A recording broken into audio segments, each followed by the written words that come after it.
দিন, তাই সারা বাড়িতে জ্বলে উঠেছে আলো। আমার দাদা আমার জন্য ছোট্ট একটা পার্টির আয়োজন করেছে, কিন্তু যার জন্য এত কিছু তার কোনো পাত্তাই নেই। তাহলে তাহলে ও কি আমাকে ভুলে গেল?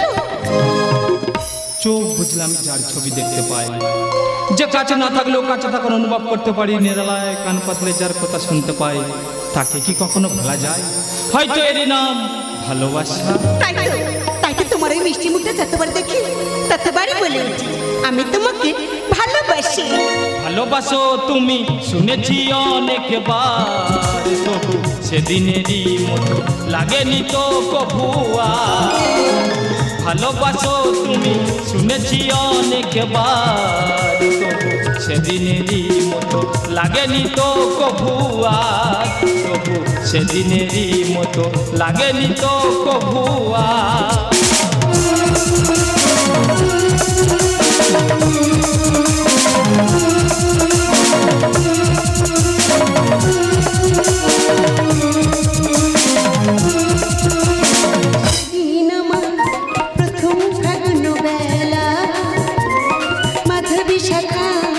অনেক ফুলের মেলা, সেদিন আমার প্রথম ফাগুন বেলা, মাধবী শাখা অনেক ফুলের মেলা।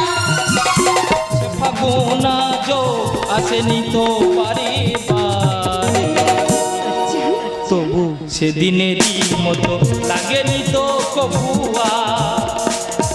লা লা লা লা লা লা লা লা।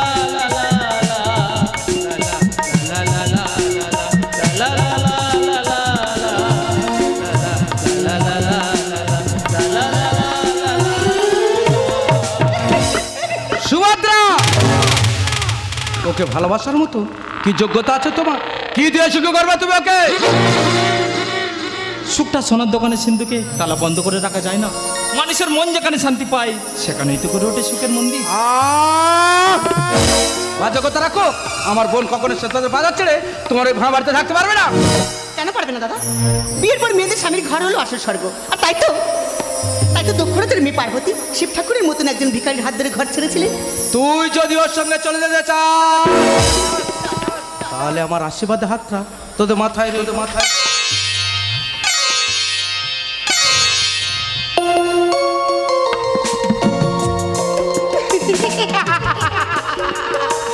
আমি জানতাম অর্জুনের সঙ্গে কথা বলার পর তুমি ওদের বিয়েটা মেনে নেবে, তাই তো সুভদ্রাকে আমি বলেছিলাম অর্জুনকে নিয়ে আমাদের এই বাড়িতে আসতে। তাই তো তোমাকে জানাই অনেক অনেক ধন্যবাদ। আমি ঈশ্বরের কাছে কামনা করি তোমাদের দাম্পত্য জীবন যেন সুখের হয়। দাদা আমি তাহলে অর্জুনকে একটু এগিয়ে দিয়ে আসি। বাই দাদা। টাটা। জানা রক্ষিণী, বলো সুভদ্রা অর্জুনকে দেখলে আমার সেই পুরনো দিনের কথাগুলো মনে পড়ে যায়। তাই বুঝি? আমার ছোট্ট বোনের হাত ধরে ওই বাংলাদেশ থেকে এদেশে এসেছিলাম। মাথা গোজার মতন কোনো আশ্রয় ছিল না, আর তোমার দাদা দুদৃষ্টিদা আমাদের আশ্রয় দেয়। তারপর দুজন দুজনকে ভালোবেসে ফেলে। তাই তো দাদা আমাকে বিয়ে দিয়ে এই অর্ধেক সম্পত্তি আমার নামে লিখে দেয়। আর বিয়ের পরে হানিমুনে যাই ওই তামিলনাড়ুর কন্যাকুমারীতে, আর সেখানে ঘটে যায় সেই ভয়ঙ্কর দুর্ঘটনা। সেই ভয়ঙ্কর সুনামিতে তোমার যুধিষ্ঠিরা মারা যায়। না না, তুমি মিথ্যা কথা বলছো। আমার দাদা মরতে পারে না। আমার দাদার গান এখন আমার কানে বাজে। আমার দাদা আমার কানে কানে যেন বলছে, মার স্নেহ কাকে বলে জানি না, বাবার মমতাটুকু বুঝতে না বুঝতে এ বিরাট পৃথিবীতে বুঝলাম ও ছাড়া আমার আর কেহ নেই। ও আমার ছোট বড় ছোট ও আমার ছোট বড়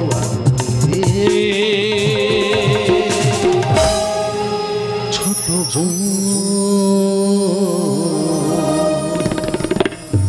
কে তুমি?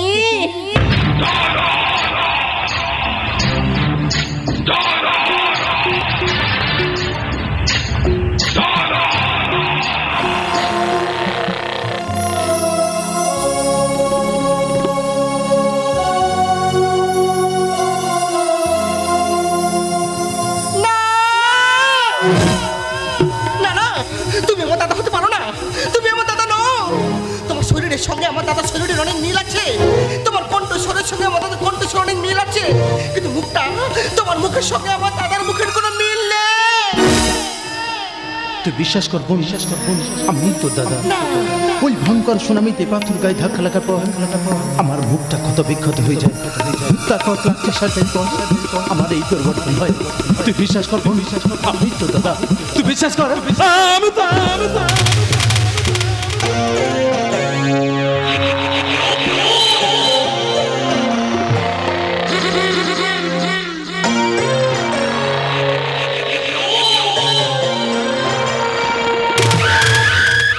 কে তুমি? কেন এসেছো? কি চাই তোমার? নাম দুর্যোধন পাল।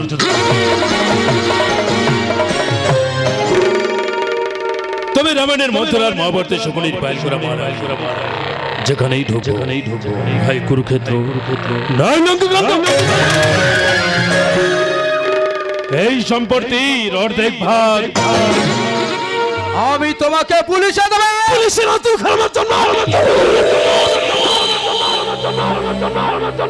গুন্ডাদের ডেরায় বড় হয়েছে আমি। মস্তানি করে আমার পেশা। মিথ্যা কথা বলে আমার গলার মালা।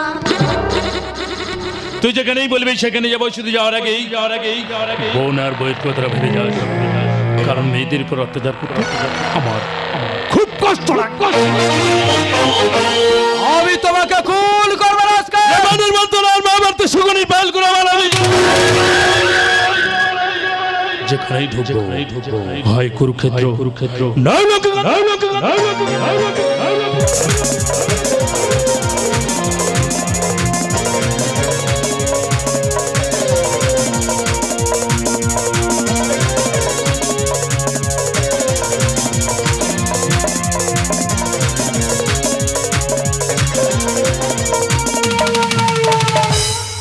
কেই দুর্যোধন কেনই বা যুধিষ্ঠির সেজে এ বাড়িতে প্রবেশ করলো?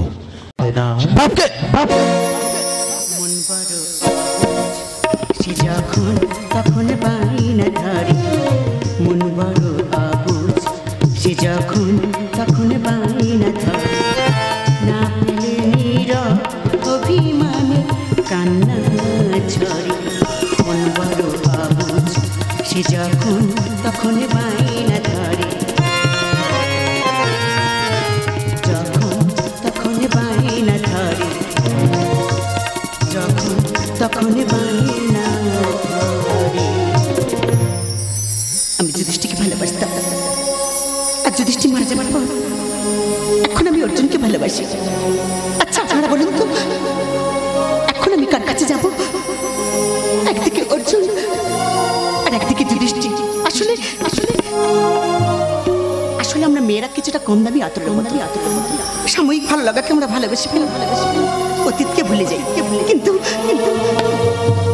কিন্তু যুধিষ্ঠির কি পারবে আমায় ভুলে যাবে? এখনো যে তার শাহিরি আমার কানে বাজে। पत्थर पानी पर मथे पत्थर पानी पर मथे को खिड़कियों पानी और भी कोई पीता है। जीना है तो हंसकर जो, क्योंकि तुम्हें देख और भी कोई जीता है। कि तुम्हें চিরদিন না ধরে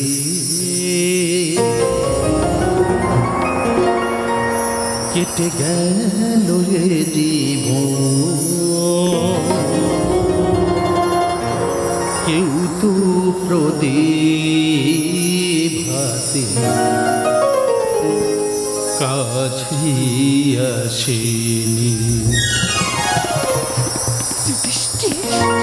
চিরদিন আঁধারে কেটে গেল এ জীবন, কেউ তো প্রদীপ কাছে আসেনি। থেকে দেখেছি পূর্ণিমা কখনো আমার ঘরে জোছনা ফোটে। চিরদিন আঁধারে কেটে গেল এ জীবন, কেউ তো প্রদীপ হাতে কাছে আসে।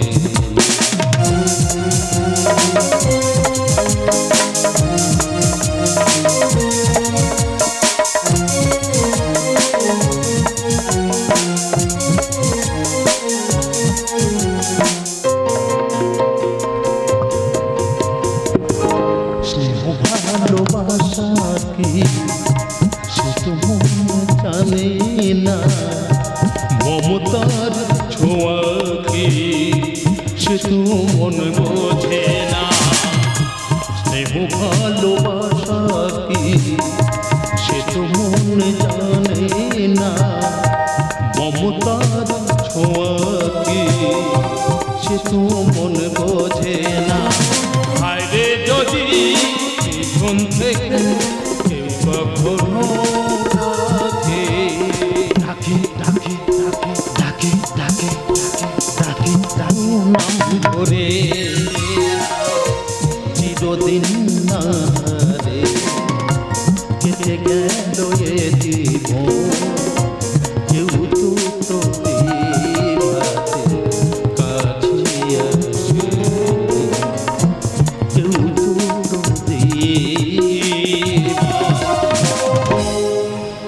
কাছে আসেনি।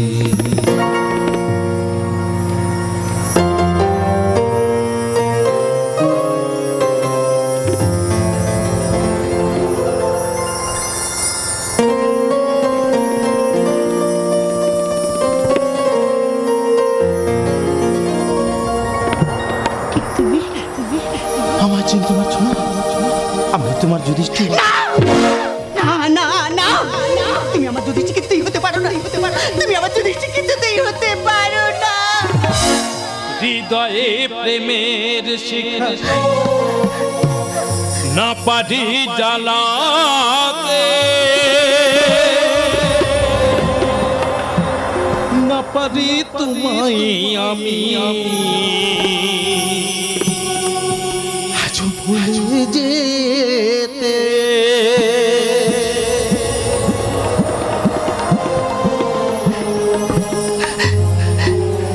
এই সুভদ্রাই তুমি আর চিনতে পারছো না? ভালো করে তাকিয়ে দেখো, আমি তোমার যুধিষ্ঠির। আমি তোমার জন্য কত নতুন নতুন শারীরিক কান্ত আমার তুমি বলতে কোথাও পাবা তুমি জানি দেখো না। না না না, তুমি আমার যুধিষ্ঠির কিছুতেই হতে পারো না, তুমি আমার যুধিষ্ঠির কিছুতেই হতে পারো না। জনমে জনমে তার তোমাকে পেতে চাই, যদি কখনো পারো চিনতে আমার, পারো কি গো চিনতে আমার, তুমি তুমি পারো কি গো চিনতে আমার। বেশ বেশ তুমি যখন আমাকে চিনতে পারছো না, আমি এখান থেকে চলেই যাচ্ছি। তবে যদি আবার কোনোদিনও দেখা হয়, তুমি পারবে কি চিনতে আমার, তুমি তুমি তুমি পারবে কি চিনতে আমার।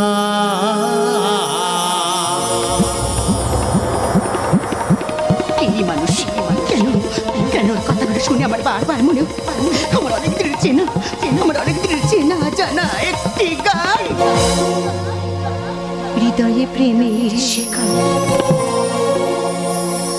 না পারি জ্বালাতে, না পারি তোমাকে আমি আজ ভুলে যেতে। সুভদ্রা, সুভদ্রা, এ কি তোমার চোখে জল? ও হো, বুঝেছি। তুমি হয়তো ভাবছো দাদা যে ছবিটা আনার জন্য আমাকে বিহারে পাঠিয়েছিলেন সেই ছবিটা আমি আনতে পারবো কিনা, কিন্তু না গো না, আমি সেই ছবি নিয়েই এসেছি। দেখো আর দেখো না, আর দেখো আর দেখো না। কে তুমি? আমার এই আনার ছবির সঙ্গে তোমার চেহারার এত মিল? ছবিটা আমার, তাই এত মিল। কোথায় একটু শুনলা তো? দেখুন দেখুন দেখুন অর্জুন আনার ছবির সঙ্গে আমার চেহারা মিল আছে কিনা দেখুন। দাদা, আমার মনে হয় এই শয়তানটা টাকা খাই এইসব করেছে। অবশ্যই টাকা খাইয়ে করেছে, তবে বিহারি ক্লাবের অতগুলো সদস্যদের টাকা কানার থেকে যে ছবিটা আনতে গিয়েছিল, আই মিন অর্জুনকে টাকাটা দিলে কেমন হয়? তার মানে কি বলতে চাও তুমি? 5 লাখ টাকার বিনিময়ে আমার কাছে বিক্রি হয়ে গেছে। তুমি কি বলছো? না সুভদ্রা না, এসব মিথ্যা। তুমি আমার কথা বিশ্বাস করো সুভদ্রা। ছি, অর্জুন, ছি। এসব মিথ্যা সুভদ্রা। তুমি এত নিচ, আজ থেকে তোমার আমার সম্পর্ক এখানেই শেষ। সুভদ্রা।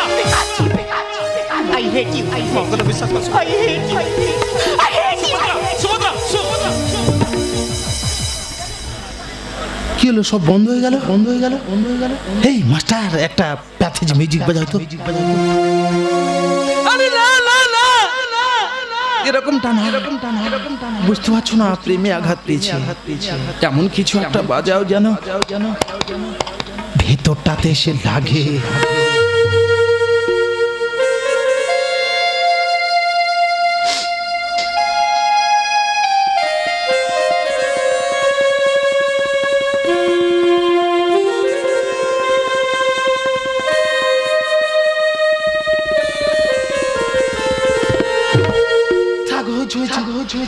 এবারে ওই ভিলেনের পেছনে পেছনে যেটা যায় না, যেটা যায় না, ওটা একটু বাজাও তো, বাজাও তো।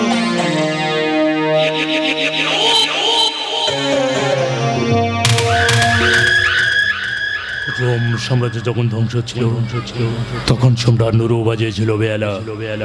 আর চৌধুরী বংশ যখন ধ্বংস হবে আমি বাজাবো বাঁশি বাঁশি বাঁশি বাঁশি বাঁশি বাঁশি বাঁশি বাঁশি।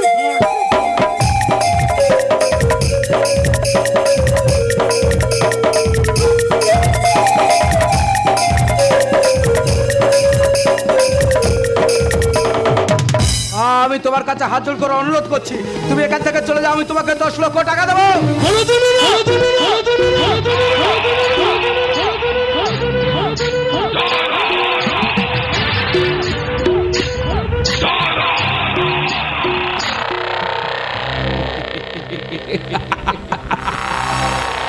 কেমন বুদ্ধি করে ওর দিকে তোমাদের সামনে ভিলেন বানিয়ে দিলে মনে হয়। তার মানে এটা তো সাধারণ নাটক। ভগবান তোর এই পাপ কোনোদিনও ক্ষমা করবে না।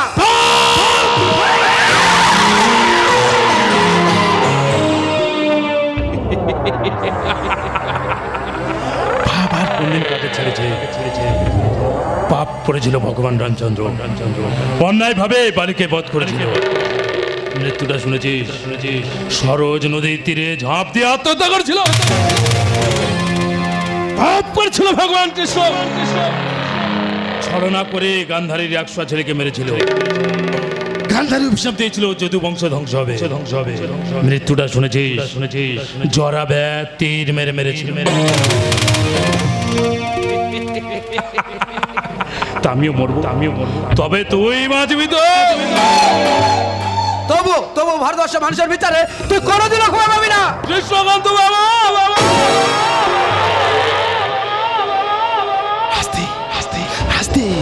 তুমি এখন আদর্শের অতল ঘরে বসে মূল্যবোধ হিসাব করছো। তুমি হয়তো যাও না রামকৃষ্ণ ছেলেরা বর্তমানে মেঠুনে ফাটাকেষ্টই মজা বসে কীর্তনের আগ্রায় শোনা যাচ্ছে কেওড়া বেড়ি জ্বালাইলে জিগার সব টাটা বাটা মানে জিন্দাল কোটি কোটি টাকা নিয়ে বসা দেশের সবুজ মাটি কেটে শ্মশান করবে আর আমাদের মতো 2 নম্বরই জালে মালেরা কাঁচি হাতে নিয়ে দাঁড়িয়ে আছে সেই শ্মশানের ফিতে কাটবে বলে। তার আগে ভারতবর্ষের মানুষ তো গলা কেটে দেবে শয়তান। পারবো না।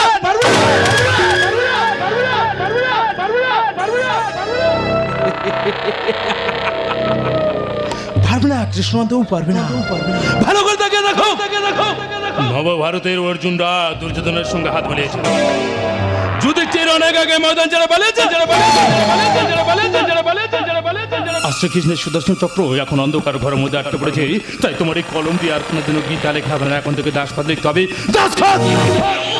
তবু ভারতবর্ষের মানুষের মানবতার কাছে তুই কোনোদিনও ক্ষমা পাবি না। মানবিকতা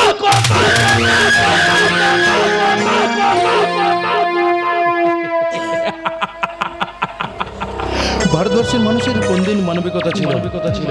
ভারতবর্ষের মানুষের যদি মানবিকতা থাকতো তাহলে যেসব ছেলেমেয়েরা বৃদ্ধ বয়সে বা আমাদের বৃদ্ধাশ্রমে পাড়ায় তার দিকে তো সবাই আঙুল তুলে কথা বলে। কিন্তু যেসব বাবা মারা পরকীয়ায় লিপ্ত হয়ে হাজার হাজার জারদ সন্তান জন্ম দিয়ে অনাথ আশ্রমে পাঠায় তাদের বিরুদ্ধে কথা বলো না। ভারতবর্ষের মানুষ যদি মানবিকতা থাকতো তাহলে ছোট ছোট শিশুদের খিচুড়ির চাল ডালে কোনোদিন কাকও থাকতো না। ভারতবর্ষের মানুষ যদি মানবিকতা থাকতো তাহলে পরীক্ষার আগে প্রশ্নপত্র আউট হয়ে যেত না। ভারতবর্ষের মানুষ যদি মানবিকতা থাকতো তাহলে 100 দিনের খেটে খাওয়া মানুষ অনাহারে দিন কাটতো না। ভারতবর্ষের মানুষ যদি মানবিকতা থাকতো তাহলে 2023 সালে দাঁড়িয়ে কলেজ স্টুডেন্টকে র্যাগিং করে মেরে ফেলে দিত না। ভারতবর্ষের মানুষ যদি মানবিকতা থাকতো তাহলে গর্ভ অবস্থায় থাকাকালীন কন্যা সন্তানের ভ্রূণকে মেরে ফেলে দিত না। তাই তোমার সঙ্গে আমার দেখাবে আইনের কাঠগড়া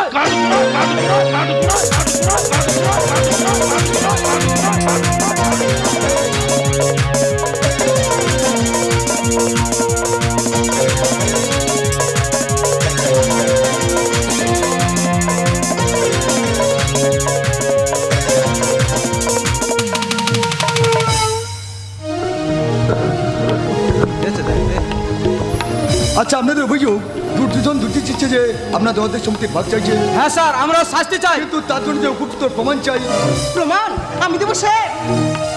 তখন আমার 9 বছর বয়স, আমার জন্মদিনে আমার দাদা আমার জন্য একটা ছোট্ট উপহার আনছিল, কিন্তু একটা অ্যাক্সিডেন্টে সেই উপহারটি ভেঙে যায়। জানেন স্যার, আমি সেদিন একটু বেশি কেঁদেছিলাম। তখন আমার দাদা আমাকে বলেছিল, মনের ব্যথা ভুলে গিয়ে হাসতে শেখো, জীবনটাকে আরো ভালোবাসতে শেখো।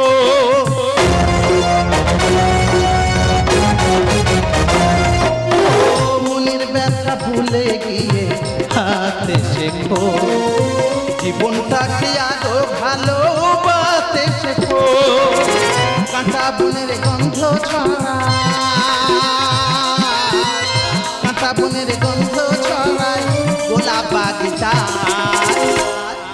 কাঁদলে কি আর, কাঁদলে কি আর, কাঁদলে কি আর দুঃখ চলে যায়, কাঁদলে কি আর দুঃখ চলে যায়। চোখেরই জল ফেললে শুধু, চোখেরই জল ফেললে শুধু দুঃখ বেড়ে যায়। কাঁদলে কি আর, কাঁদলে কি আর দুঃখ চলে যায়, কাঁদলে কি আর দুঃখ চলে যায়, কাঁদলে কি আর দুঃখ চলে যায়।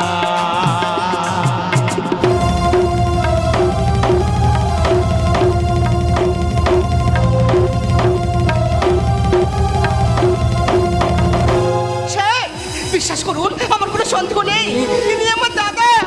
না, এ তোমার দাদা হতে পারে না। তুমি বিশ্বাস করো, আমি মিথ্যে কথা বলছি না, ইনি আমার দাদা। রুক্মিণী, তুমি কেন বিশ্বাস করতে চাইছো না? এ তোমার দাদা হতে পারে না, পারে না, পারে না। কেন হতে পারে না? কারণ আজ থেকে 3 বছর আগে তোমার দাদাকে খুন করে লাস্ট আমি নদীর জলেতে ভাসিয়ে দিয়ে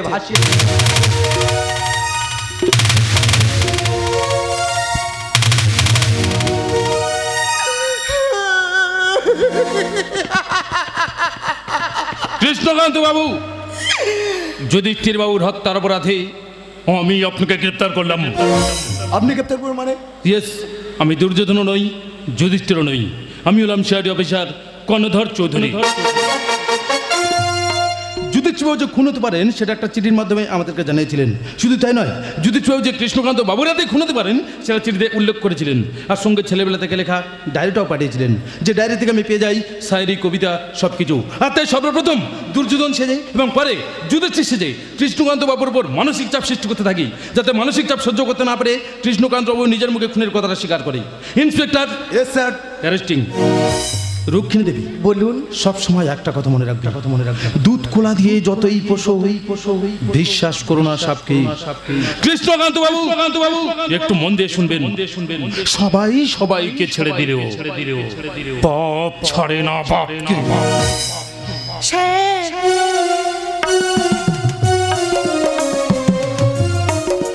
জানেন স্যার, আজ 3 বছর এই রাখিটা না আমি ঘুরে বেড়াচ্ছি আমার দাদার হাতে বেঁধে দেবো বলে।